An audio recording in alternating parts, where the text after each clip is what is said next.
Question for all three of you. If you could pick any character out of any anime, manga, television series, film, whatever, to do the voice for, what would it be?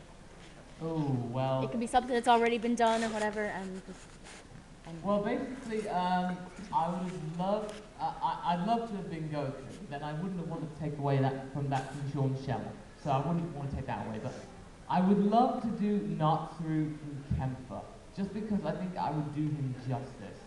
No, it's seriously. I mean, I just have such a connection to doing abridged things. If they ever did a dub, I would just feel like just a campaign for like MasakoX must be Natsuru, because I think I would pull off the dumbness of that character. Seriously, he's the densest male lead I've ever seen. But yeah, any kind of character that involves a lot of screaming, I would love that. So yeah, so. I always never know what to say because most of the characters I want to voice are like male and not like little boy male, like I want to be the Count of Monte Cristo, which wouldn't work. But I do have an answer. I finally thought of one. Toon Link! I want to voice Toon Link. Technically, I sort of voiced him before, not really, but like I had this character I was voicing in like a production demo for a friend, and his name was Dominic, but the way that he came out, he sounded like the love child of Ash and Toon Link.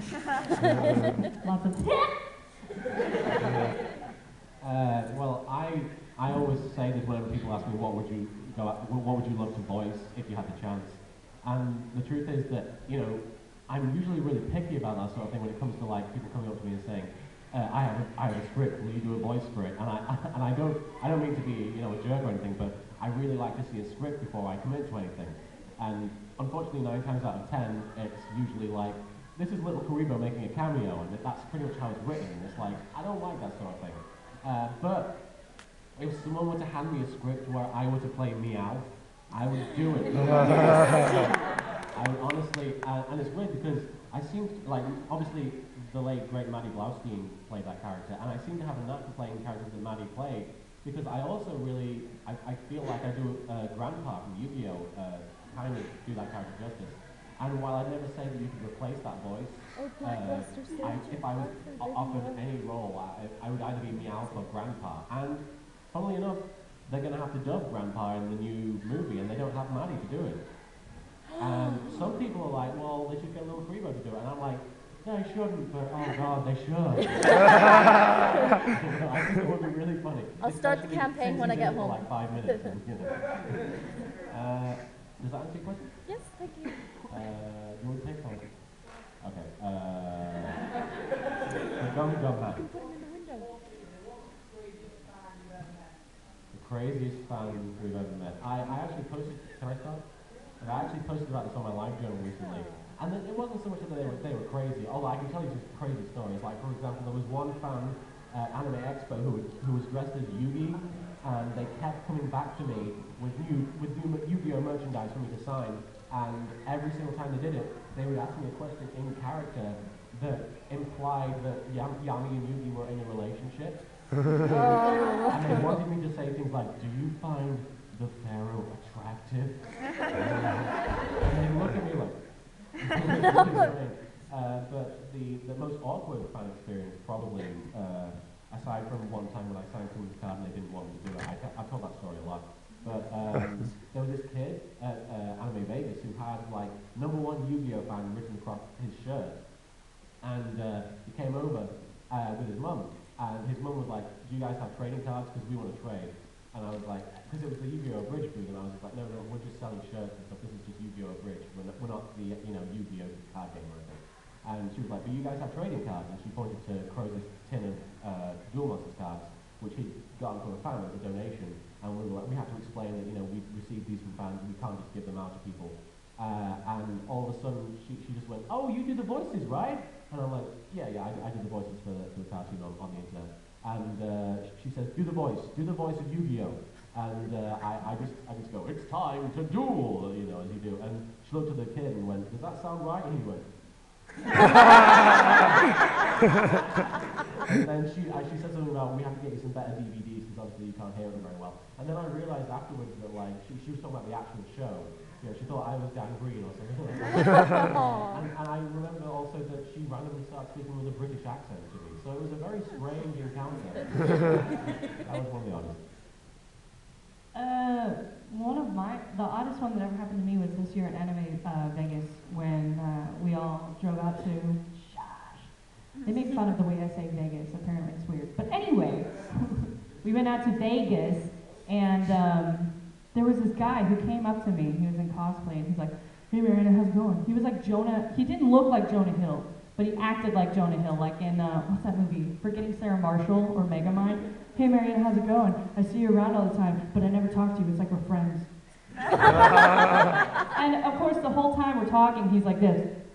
He literally like came up behind me in the dealer's room and put his like face over my shoulder, and he was like, "Hey, saw you, want to say hi?" I was like,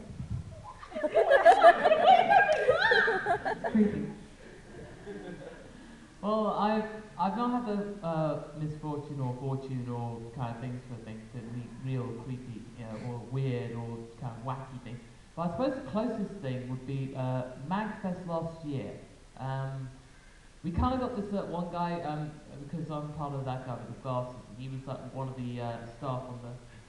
Yeah, Martin knows. So, we officially dubbed him Orange Guy, or Orange Jacket Guy. No, Orange Guy, that's it.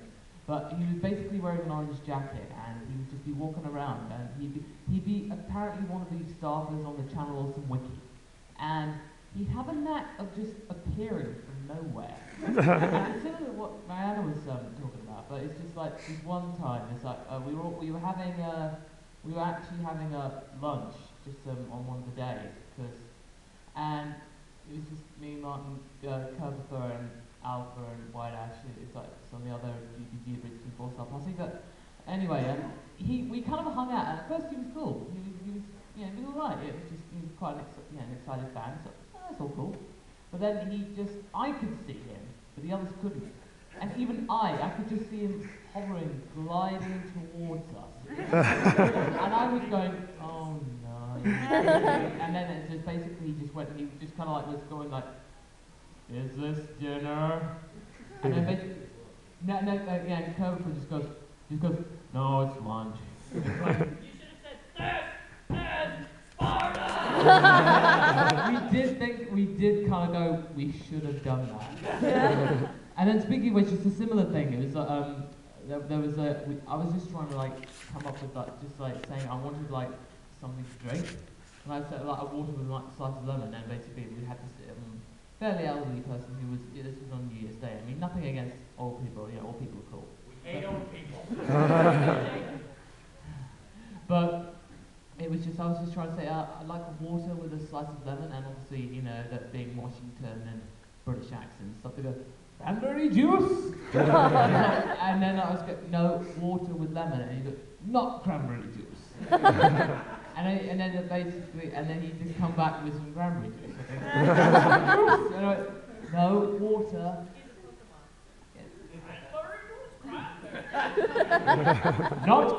Not cranberry juice.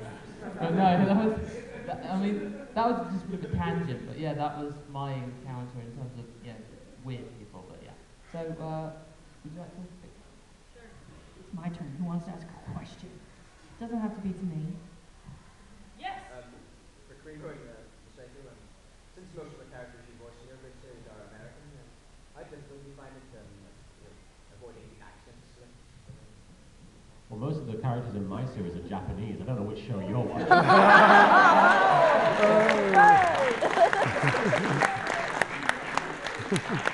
I do have difficulty avoiding the accent slips, though. I mean, I don't know if you've noticed, but sometimes Grandpa will slip out.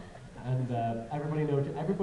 Like, one of the first things somebody commented on when I went to an American convention was the fact that we always tend to say us instead of us, which is a really big thing over there. They're always like, "Why is it us?" That makes sense. It sounds like you're a beard. Yeah. I mean, that's just how we say it.